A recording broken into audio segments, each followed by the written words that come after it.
Okay, chapter 24. The two travelers spent a restless night, taking it in turns to keep watch. Neither of them trusted the local warlord not to come sneaking back in the darkness. As it turned out, however, their fears were unfounded. There was no further sight of the barracks that night. The next morning, as they were saddling their horses in the barn at the rear of the building, the innkeeper approached Holt nervously. "I can't say, sir, that I am sorry to see you leave my inn," he said apologetically. Holt patted him on the shoulder to show that he took no offense. "I can understand your position, my friend. I'm afraid we haven't endeared ourselves to your local thug." The innkeeper glanced round nervously before agreeing with Holt, as if frightened that someone might be observing them and might report his disloyalty to the barracks. Holt guessed that such a thing had probably happened many times before in the town. He felt sorry for the man in the bar the previous night who had laughed and been seen to do so by the Black Knight. "He's a bad, bad man, right enough, sir," the innkeeper admitted in a lowered voice.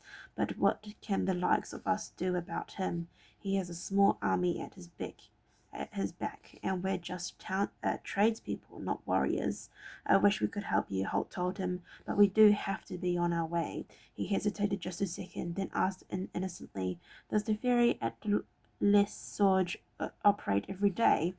Les Sorges was a river town that lay to the west, some 20 kilometers away. Holt and Horace were traveling north, but the ranger was sure that the barracks would return, asking for any clue as the direction they had taken. He didn't expect the innkeeper would keep his question a secret, nor would he blame him if he didn't. The man was nodding now in confirmation of the question. "Yes, sir. The ferry will still be running at this time of year. Next month, when the water freezes, it will close down and travelers will have to use the bridge at Co- Co- Copenhagen." Holt swung up into the saddle. Horace was already mounted and held the lead rein for their string of captured horses. After the previous night's events, they had decided it would be wiser to leave the town as quickly as possible. "We'll make for the ferry then," he said in a carrying voice. "The road forks a few miles to the north, I take it." Again the innkeeper nodded. "That's right, sir. It's the first major crossroad you come to. Take the road to the right and you're headed for the ferry." Holt raised a hand in thanks and farewell, and nudging Albert with his knee, he led the way to the stable yard. They travelled hard that day. Reaching the crossroads, they ignored the right turn and continued straight ahead, heading north. There was no sign on the road behind them that that was any pursuit, but the hills and the woods that surrounded them could have concealed an army if need be. Holt wasn't entirely convinced that the Prags, who knew the countryside, wasn't traveling parallel to them somehow, perhaps outflanking them to set up an ambush at some point further along the road. It came as something of an anticlimactic when in mid-afternoon they arrived at yet another small bridge with yet another knight in attendance, barring their passage the across and offering them the choice of paying tribute or contesting with him. The knight, astride a bony chestnut horse that should have been retired 2 or 3 years ago, was a far cry from the warlord they had encountered that night before. His surcoat was muddy and tattered. It may have been yellow once, but now it had faded to a dirty off-white. His armor had been patched in several places, and his lance was obviously a roughly trimmed sapling with a decided kink about a third of the way along its length. His shield was inscribed with a boar's head. It seemed appropriate for a man as rusty, tattered, and generally grubby as he was.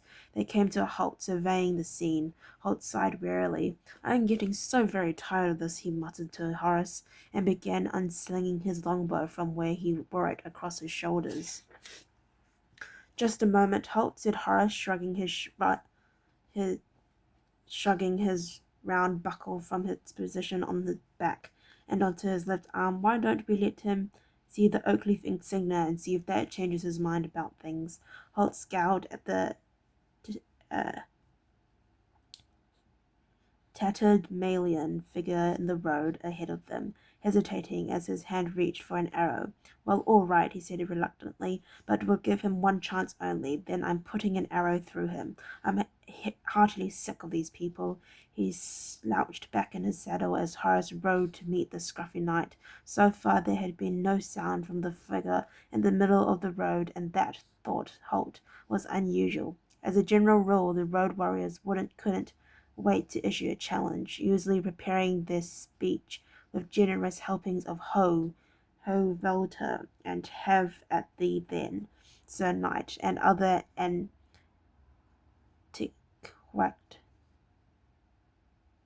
antiquated clapture of the sort.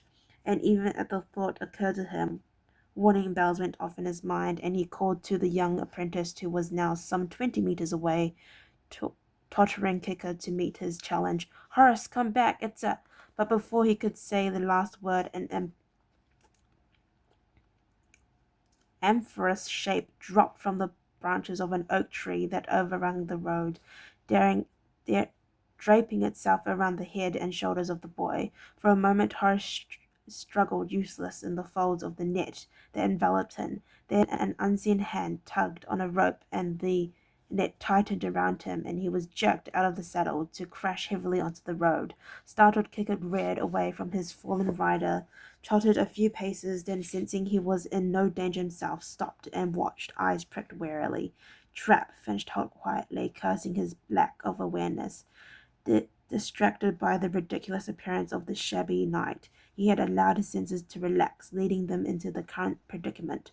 He had an arrow on the bowstring now, but there was no visible target save the knight on the ancient battle horse, who still sat silently in the middle of the road.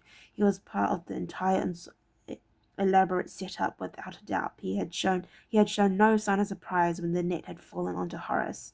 Well, my friend, you can pay for your part in this deception, Holt muttered, and brought the bow up smoothly, bringing it back in a full draw until the feathered end touched his cheek, just above the corner of his mouth. I don't think I'd do that, said a familiar, gravelly voice. The ragged, rusty knight pushed back his visor, revealing the dark features of the barracks.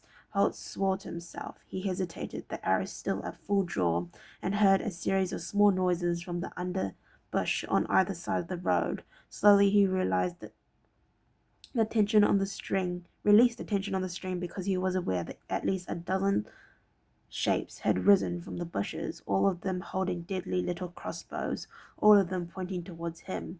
He replaced the arrow in the quiver at his back and lowered the bow until it rested across his thighs. He glanced hopelessly to where Horace still struggled against the fine woven mesh that had wrapped itself around him. Now more men were emerging from the bushes and trees that flanked the road. They approached a helpless apprentice, and as four of them covered him with crossbows, the others worked to loosen the folds of the net and bring him red-faced to his feet. The parents grinning widely with satisfaction urged his bony horse down the road towards them. Stopping within easy speaking distance, he performed a cursory bow from the waist. Now, gentlemen, he said mockingly, I will be privileged to have you as my guests at Chateau Monsombre. Holt raised one eyebrow. How could we possibly refuse? He asked, of no one in particular. Okay, well, thank you for listening to me read chapter 24. If you'd like to listen to me read chapter 25, then please stay tuned, and I will see you next time. Bye-bye.